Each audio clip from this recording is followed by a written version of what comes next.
Thank you, Reverend Katey Zeh, for being in conversation with me today about compassion. And this week we want to talk about what it is. You know, people use words like empathy and compassion and sympathy, et cetera, all the time.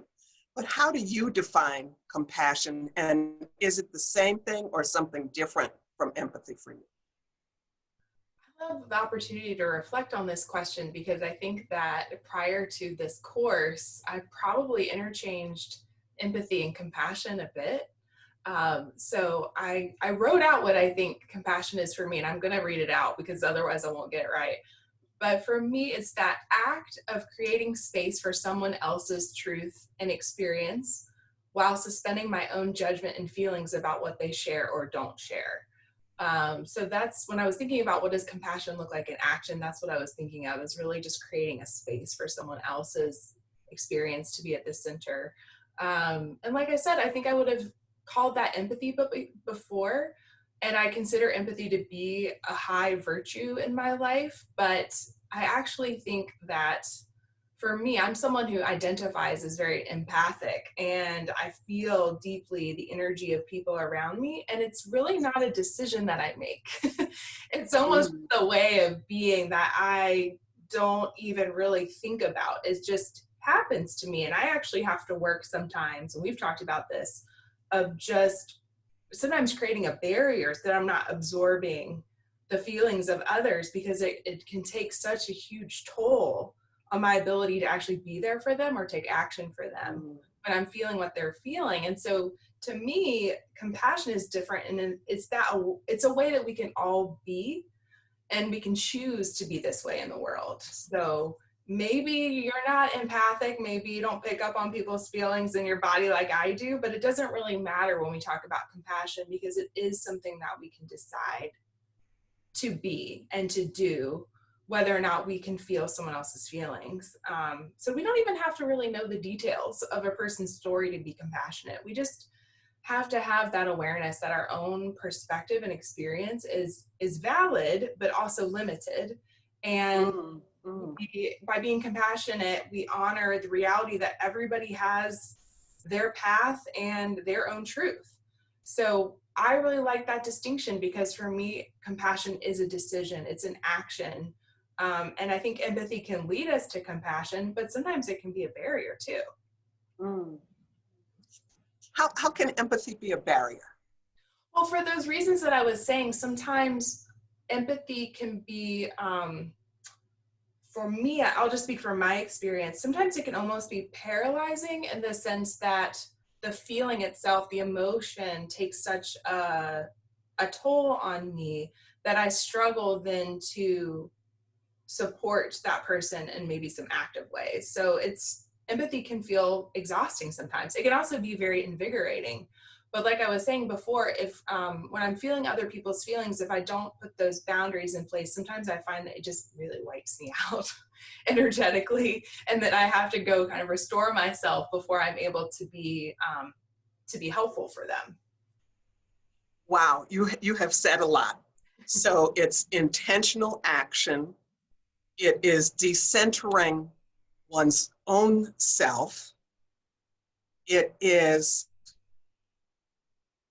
looking beyond what our own experiences, our own reality, our own perceptions might be. Because when we recognize that there are some limitations with what our own experiences and perceptions, et cetera, might be. I really love all of what you're saying. And research, I didn't know this until started preparing for Compassion School. But there's been a myriad of research studies on compassion and the distinction between compassion and empathy.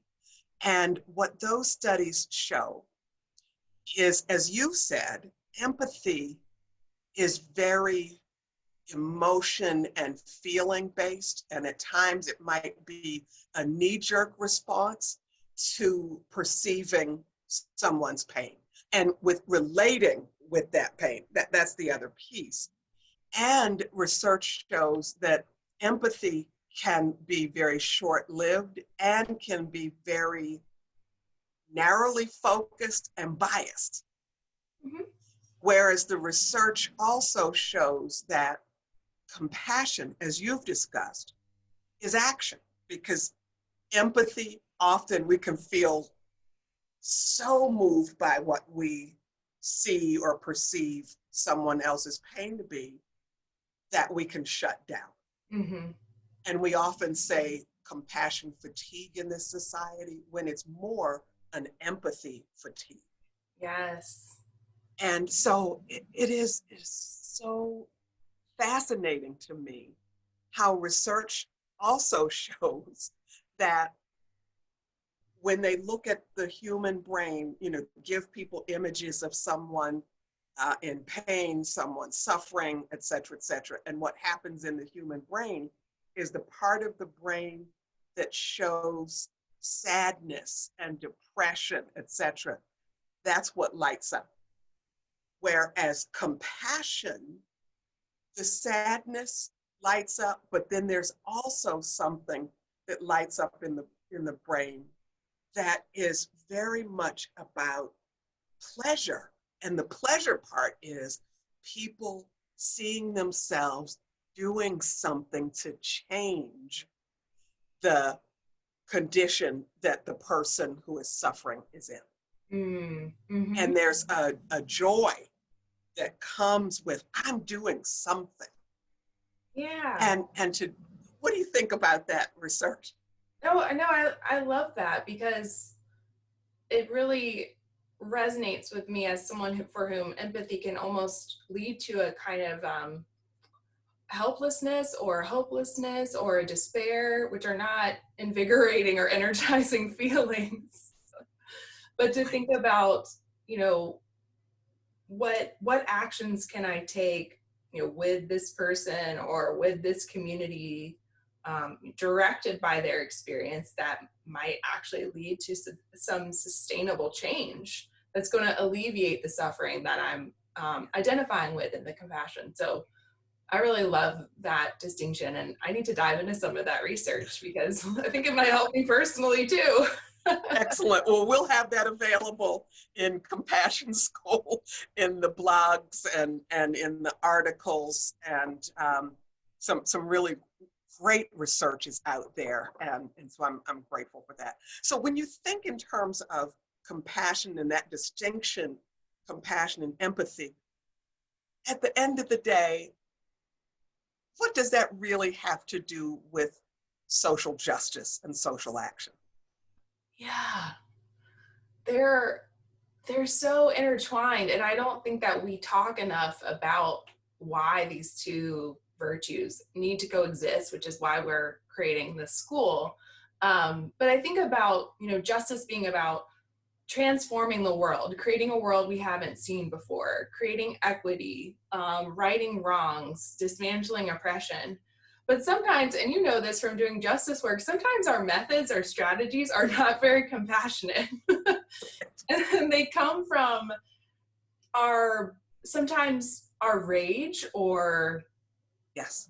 our anguish. And so sometimes there's harm that is done in the way we go about creating that more just world. And so we're actually just, in some ways, kind of repeating a cycle of harm, just in a different form. And so if we think about the way that we approach justice work as being compassionate towards ourselves who are trying to do really momentous things that are difficult, but also really always centering who is most impacted and by this injustice. And that's a constant conversation and a reevaluation, because oftentimes, even with our best intentions, we sometimes fail to center the people most impacted. And I feel like compassion keeps bringing us back.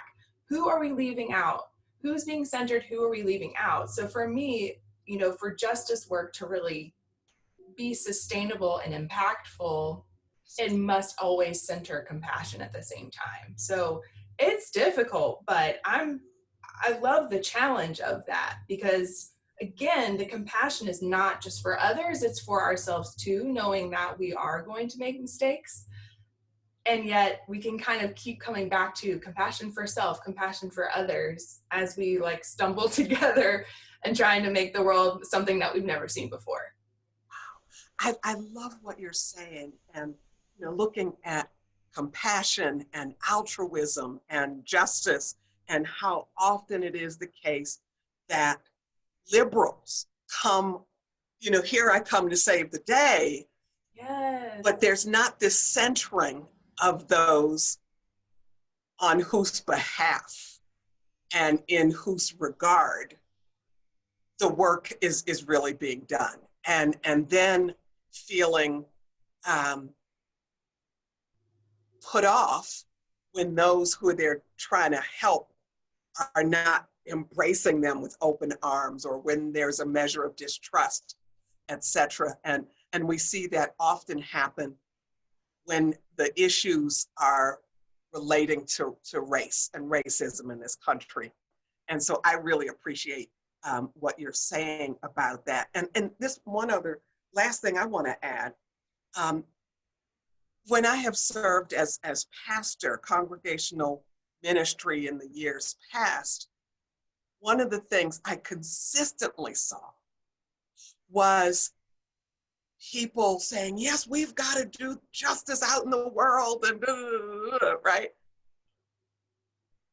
And how people related even with each other in the church.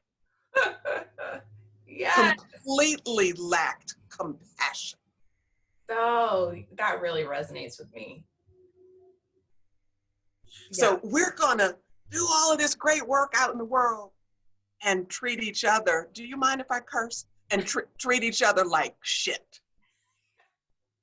But we're doing good work out here. Yeah. It's that, at least like as a white person growing up in white church and in white spaces, that white saviorism is really tied to that hyper individualism and judgmentalism too. It's not based in compassion at all. It really is still centering the self, just in a different kind of way. So I'm really glad that you mentioned that, because I do think race has to do a lot with what we're talking about, and kind of identifying that white savior impulse within myself and with white communities, I think is just so important, because it's such a huge barrier to creating the world we want to see.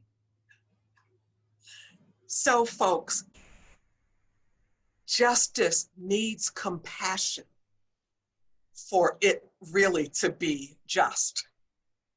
And there are so many ways we've been taught how to, be justice warriors out in the world, that we need to do some relearning relating to how we engage in our justice. How do we bring compassion? And as I said, when we started this video series, when I ask people what kind of society do you want to be, I always hear compassionate and just. But we need those two things to be in conversation with each other. And so this is Katey and my take on compassion and its distinction from empathy, and also our take on why compassion is so critical to justice. I think there was so much meat in what we just said. I hope you'll listen to this particular recording again. Katey, any words you want to say as we go out? No, I'm just looking forward to hearing what other people think, and if they maybe have a different perspective on this, because I feel like this is very much an alive conversation. So I look forward to hearing what your thoughts are too. Indeed, indeed. Blessings. Thank you.